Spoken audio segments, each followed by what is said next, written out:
Hello and good afternoon. CSI158, Section 841 and 847 students at Anne Arundel Community College for the second 8-week term in the Cisco Networking Academy curriculum, which is the Routing and Switching Essentials course.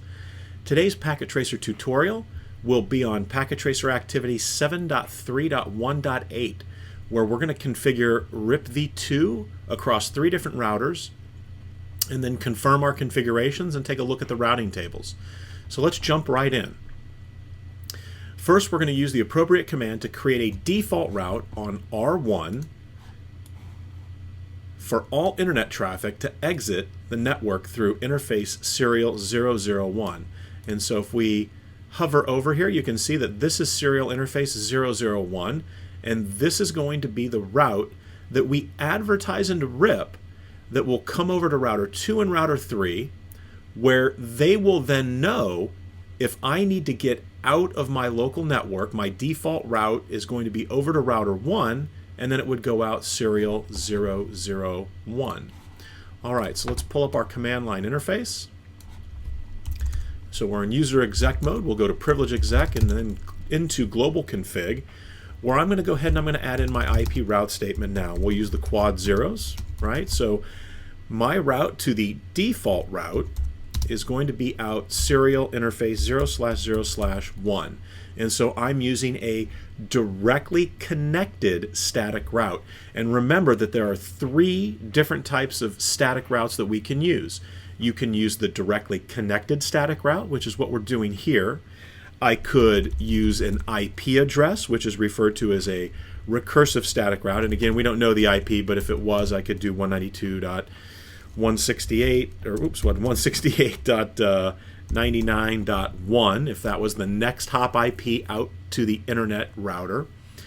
Or I could use both for a fully specified. So then I could put in the serial 001, and then if you see I do a question mark here, you could do the distance, but you could also do the IP address when you're indicating a fully specified. So if I did my IP 192.168.99.1, and then again you have your distance, and so PacketTracer is not showing us that fully qualified or fully specified. So I'm on a router here, so if I do a show run, and this is an actual Cisco router, and let me jump on to a 1841. So if I do a show run, and let's take a look at the interfaces. There's a loopback interface, and then it looks like the fast Ethernet interface there, 00 and 01 are configured.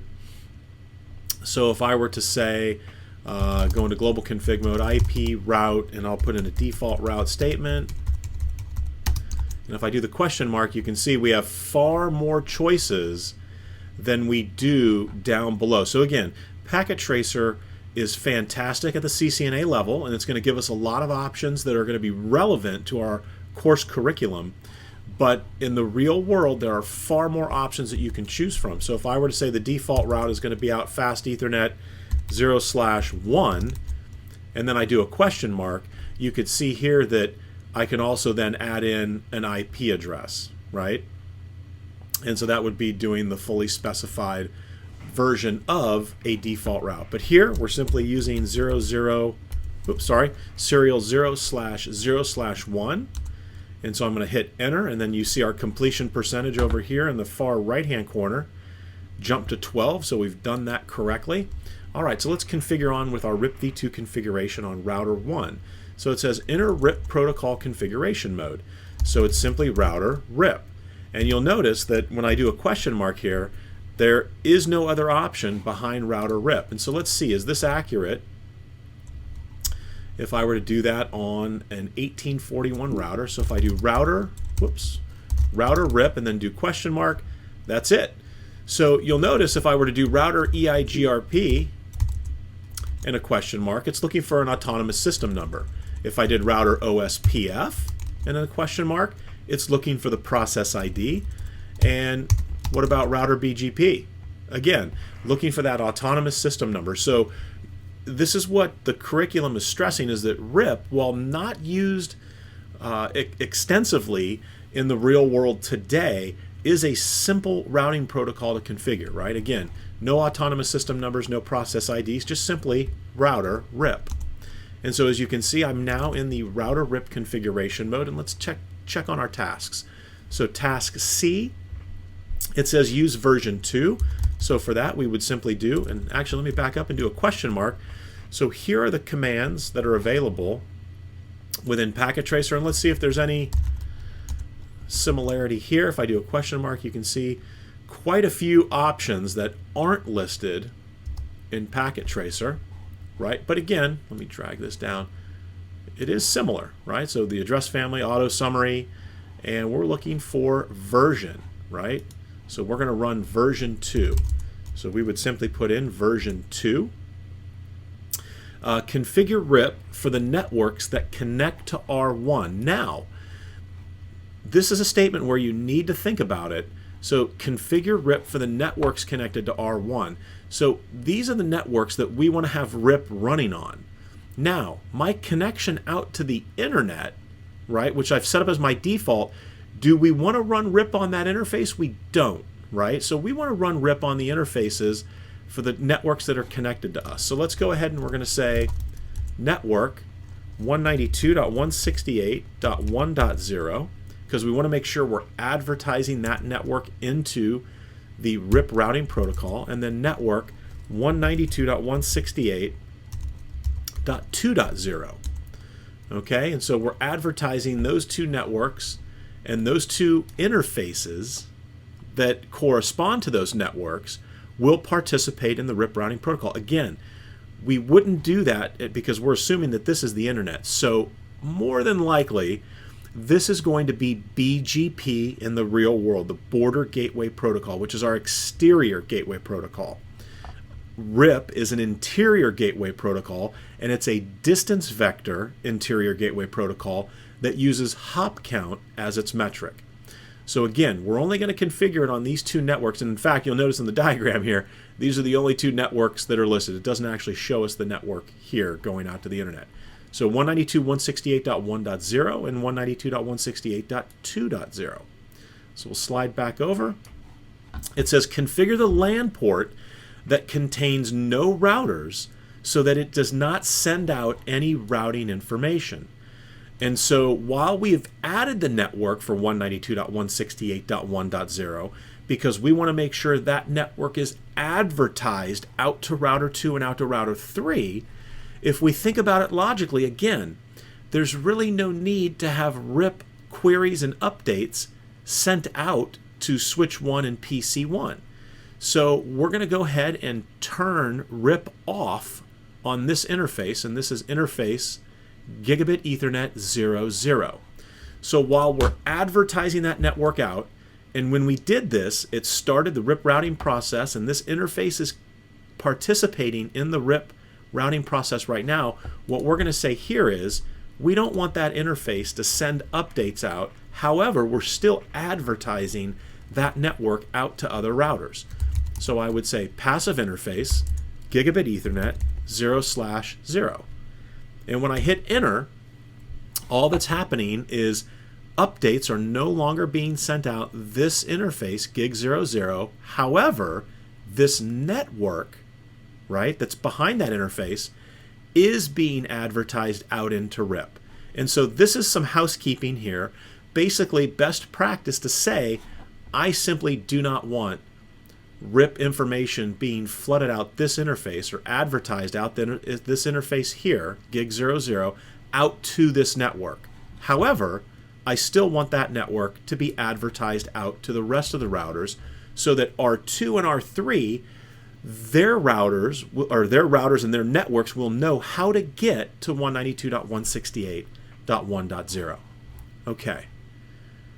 And so let's back up here. The next step says advertise the default route configured in step 1A with other RIP routers. And so I'm going to go ahead and type in, default information originate. And so what the default information originate statement says is on router 1, where I've configured a default route, and we did that at our very first step in task A under step 1, and this is where we said the default route on router 1 is out serial interface 000. Now what we're doing is we're simply automatically advertising to other routers who are participating in the RIP routing protocol with us that the default route for them is also out this interface, and you need to come to router 1 to get to that interface, all right, to get to that default route. All right, so we're going to go ahead and type in. I'm going to save my configuration with the right memory command, and let's do a show IP route. Okay, as you can see, there's my directly connected static route, and this is the route on router 1 that's been configured. It's also the route that's being advertised out. Now you'll notice there are no R's in the first column here. Basically, we've got our 3 directly connected entries along with their associated local entries, and that's the C is directly connected, the L is local, the S is for our default route. If you look at the asterisk, it says candidate default. So it's a static route, and the asterisk indicates that we've made the static route our candidate default route. All right, so on router 1, we're done. And again, if you take a look at that routing table, right now, if I do a show IP route RIP, we are not learning anything through RIP, right? So we're really not learning anything through RIP. Okay, so let me go ahead and close down router 1 here. So let's move to router 2. So configure RIP v2 on R2. So let's pull up router 2. Bring this down a little bit here. Okay. So I'm in user exec mode. I'm going to go to privilege exec and then into global config. So it says enter RIP protocol configuration mode. So it's simply router RIP. Again, no autonomous system number, no process ID number. And we're simply already in the RIP configuration mode. Okay, so it says use version 2 of the RIP protocol and disable the summarization of networks. So I'm going to go ahead and say version 2 and then no auto summary. Now, let's confirm, did we configure auto summary or no auto summary on router 1? And we take a look, we did not, and it actually asked us to do that, and I overlooked that in one of the steps. So let's go ahead and go into router RIP, and then we'll do no auto summary. All right, so now let's save that off. Okay, whoops. Do our write mem. Now we'll pull router 2 back up. So we did our no auto summary on router 2, and it says configure RIP for the networks directly connected to R2. So we're going to do a network statement for 192.168.2.0, and again, that network is participating in, or that interface is participating in the RIP routing protocol, and so it's sending and receiving updates. And then we're also going to say network 192.168.3.0, and we're advertising that. Excuse me. We're advertising that, and that interface for that network is participating in the RIP routing protocol. And then finally, 192.168.4.0. And so we have these 3 networks here and these 3 interfaces, which are all participating right now in the RIP routing protocol. So if I were to pull router 1 up and type show IP route, as you would expect, we are now learning about 192.168.3, 192.168.4 from router 2, right? And it's via this interface, which is the interface on the router 2 router that connects the serial links together, right, between router 1 and router 2. And it's over this interface, serial 001. So we're learning about .3 and .4. Now you'll notice there's not an entry for 192.168.2.0. And so let me pull router 2 back up here, and there's a very simple explanation for this. So you'll notice on router 1, we're learning about 192.168.3 and .4.0, which are off of router 2, via the RIP routing protocol. However, we did put a network statement in here for 192.168 192.1.2, right? So we have our 192.168, I'm sorry, I'm backwards. So do show run. So we have our routing statements, our network statements for 192.168.2.0, .3.0, and .4.0. However, on router 1, when I do a show IP route, I'm only learning about 192.168.3 and .4.0 from RIP. And the reason for that is 192.168.2 is directly connected. And so this directly connected route is more preferable than a route learned through RIP, and therefore this is the route that's going to be in the routing table, is our directly connected, because it's more reliable than a route learned through RIP. And it's directly connected. Okay, so let me go ahead and close down router 1. And so as you can see, router 1 is already learning about these routes that we've just configured on router 2. And so finally on router 2, it says configure the interface that contains no routers so that it does not send out routing information. And so that interface is going to be this guy here, which goes out to the LAN, and this is gig 00. So again, we're going to do a passive interface, gigabit Ethernet 0/0. And so again, by setting the passive interface command on gigabit Ethernet 00, that interface is no longer participating in the advertisement and reception of RIP information. And again, that's a best practice. It's housekeeping, because we don't really need to advertise out to PC2 or out to switch 2 any of that RIP information, and we're certainly not receiving any RIP routing information from PC2 or from switch 2. But 192.168.3.0, which is this network off of the gigabit Ethernet 0/0 interface, that network is still being advertised by router 2, so that other routers, in our case router 1 and router 3 and the networks behind them, will know how to get to 192.168.3.0.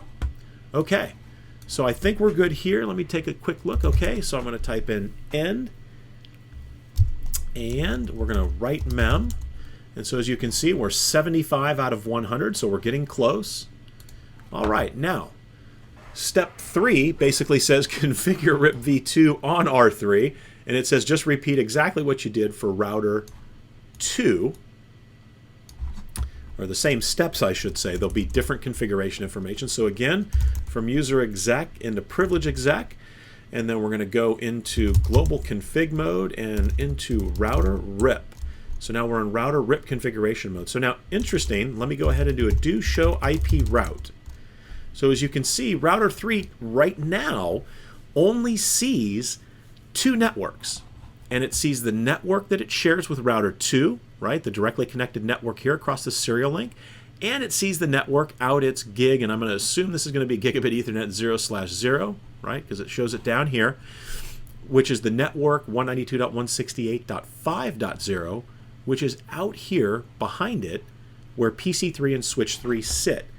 However, once we get into the configuration mode and I start doing configuration tasks, you're going to see it's going to learn about these other networks. But right now, if I do it again, right, still nothing, because we're actually running RIP v1 until we change the version. And so let's go ahead and update our version, and let's see at which point does router 3 actually learn the routes from the other routers. And in fact, let me pull router 2 up here. I'm going to move this over here, and we're going to do a debug IP RIP, and we're going to do a debug IP routing.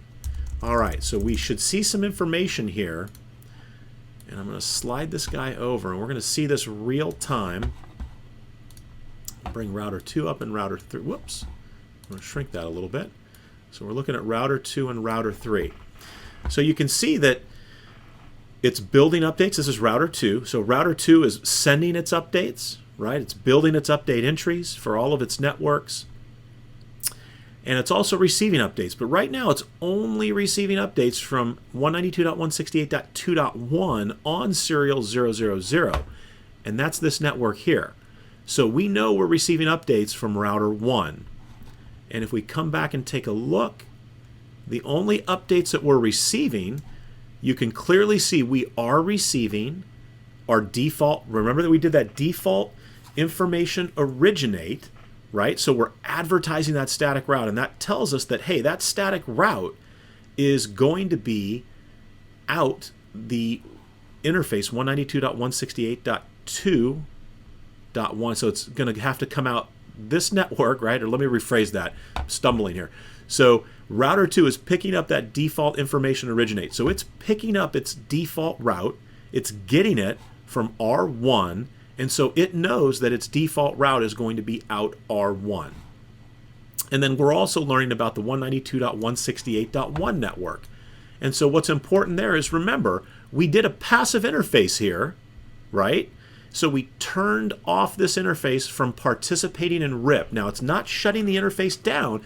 We're just simply saying that that interface, that gig00 interface, is not participating in RIP. But remember, I said even if we do the passive interface on Gigabit Ethernet 00, that network is still being advertised out. And on router 2, you can clearly see, whoops, it skipped by me there. On router 2, you can clearly see that that network is being advertised because we're still seeing it here, right? And we're picking it up from 000, which is that default route out, which is referring to router R1, right? And we're getting it from 192.168.2.1, which is R1. So even though we turned off updates on the Gigabit Ethernet 00 interface on the LAN side here, this network is still being advertised out from R1. Okay, but you'll notice we're not seeing anything, right? And we're not receiving any updates from 192.168.4. And I believe I'm not sure what the IP is here. So we're not receiving any updates from R3, right? You'll notice that we're building our update entries, right, for .3, .4. And those are being sent out. We're receiving V2 updates, right, on serial 000. So what we would expect to see here is when I put it into, the next step would be to make it version 2, because right now we're RIP v1. So if I do version 2, let's see what happens. Would we expect to see anything over on router 2 at this point? Because again, we've gone ahead and we've turned on version 2, but once again, we're not advertising anything. So we haven't said, hey, these interfaces on router 3 are participating in the sending and receiving of updates within the RIP routing protocol. So let's add in our first network statement, 192.168.4.0. Or actually, let me go ahead and do no auto summary, and then we'll do network 192.168.4.0. And let's see what happens. So I hit enter, and we're going to wait for router 2 over here. It's going to receive some updates. And again, as you can see right now, the last version 2 update that it received was from 192.168.2.1, which is router 1. Okay, and so we're still only receiving updates right now for 192.168.2.1 for the default information originate, as well as for the 192.168.1 network. So we haven't received anything from router 3. So let's now add in that network, the LAN that sits behind router 3, 192.168.5.0, right? Aha! And immediately we add that network in, and as you can see here, we have some routing changes that are taking place that we're picking up with our debug. And so it says set last routing database for 192.168.5. It says it's a new routing database entry via 192.168. And actually, let me stop this real quick before it goes too far. All right, so let's roll back here just a little. Right to there. So we've got a new routing database entry in the RIP routing database via 192.168.4.1. Right, so this is coming from router 3. And it says router add, and it's going to add in this network, 192.168.5.0, It's coming from 192.168.4.1, which is this interface here on router 3, and it says the RIP metric is 120/1. So the administrative distance for RIP by default is 120, and the hop count for me from router 2 to get to that network is simply 1 hop, right? All right, and then it says router net ready, right, or net read 192.168.5.0.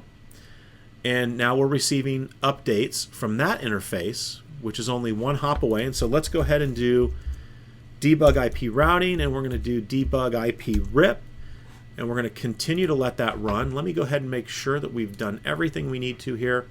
So we're going to go ahead and finally, we're going to set that passive interface command on gigabit Ethernet, and let me confirm it should be 00, but let's make sure. Whoops. And yes, it's gig 00. So gigabit Ethernet 0/0. We'll pull router 2 back up to watch what's being learned there. So I'll type the in command. I'll do a write mem to save my configuration. Again, another good practice, always save your configuration. And then I'm going to go ahead and do a show IP route, and let's see what I see. So from router 3's perspective, right, from RIP, I'm learning about 192.168.1.0. I'm learning about .2.0 and .3.0, and those are all being learned via 192.168.4.2, which is router 2, which is this interface right here. I have my directly connected network for 192.168.4.0. Again, you'll notice the directly connected route takes precedence over these entries that I would learn from RIP, and so that's why there is no entry here for 192.168.4.0. I've got my local entry, I've got my connected for my .5, and most importantly, right, I'm learning about my default route. So how do I get off of my local segments here? I basically I'm using the RIP protocol, and I'm learning my candidate default route via RIP. My hop count to get there, or the metric for RIP, is 2. And which interface would I go to? So what is the next hop interface? I'm going to go out 192.168.4.2, which is serial 001. So if I mouse over router 3, so that's my interface, right? The serial 001 interface, and 192.168.4.2, that's the next hop IP. And so that's how I'm learning about that default route. And so this is also another really good example of what we call routing by rumor, right? And so RIP is commonly described as a routing protocol. It's routing by rumor, because router 1 is where I set the statement up, and this is where I said default information originate, and then I sent it out. But you'll notice that router 3, when it learns about that route, it doesn't say that it's learning about that default information originate. It doesn't say it's learning about that statement or that candidate default route. It doesn't learn about it from router 1. Where does it say that it's picking that information up? It's via 192.168.4.2. So you can make the analogy that router 1 is whispering to router 2, hey, if you need a default route, here's a candidate default route that I'm giving you, because we set up the default information originate statement on router 1. So router 1 whispers to router 2 and says, hey, the default route is over here. And now you'll notice that router 2 is whispering, or, you know, giving a rumor to router 3 saying, hey, if you need to get to the default route, it's over here through me. And so that's what we refer to as routing by rumor. It's not that router 3 sees that default information originate statement coming from router 1. It doesn't. It thinks it's getting it from router 2. And so it's getting it via a rumor. Router 2 basically telling router 3, hey, the rumor is the default route is over here on router 1. Okay. And so that would be our routing by rumor. And now let's come over and let's take a look at router 2 And we've got some debugs going here. Right now it's building update entries, right? So it's advertising out that default route or building an update entry for that. 192.168.1.2 and .3. And you'll notice it's receiving updates.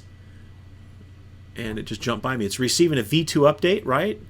From router 3 for the 192.168.5. And it's also getting updates from router 1 with the default information originate statement or the default route, as well as that route behind router 1. So we're 100 out of 100, but let's go ahead, let's verify full connectivity, and let's come back over here and let's ping and let's see how this looks, right? Do we have full connectivity?